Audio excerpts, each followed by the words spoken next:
Good morning, dear students. How are you all? I hope you are all fine. Today we are going to read What Do We Eat? This is the topic of our GK book. What is in this topic? Let's read.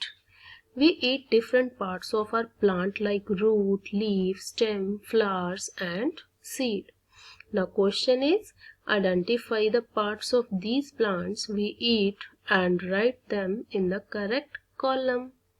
Here few vegetables, fruits, and at the bottom roots, stem, leaves, flowers, fruits, seeds. There are few blanks. And what we need to do? We need to put all these things in the blanks accordingly. Now first box is roots. The answer is carrot.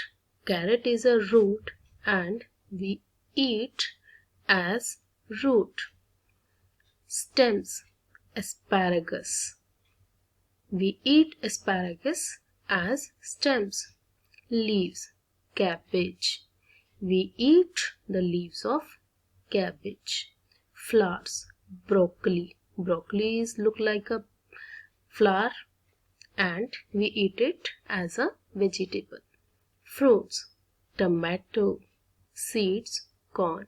As you can see, there are so many seeds in corn and we eat like it. Do you know Brazil is named after the tree Brazil wood? And now comes to your homework. Let's apply. Coriander leaves are an example of a herb that we eat. Now, what you have to do? Find out about other herbs that we add to our food. Few examples are like mint. Okay, now you have to find few leaves. So I hope you all understand this topic. Now read it properly and try to learn it. Take care. Have a nice day. Bye bye.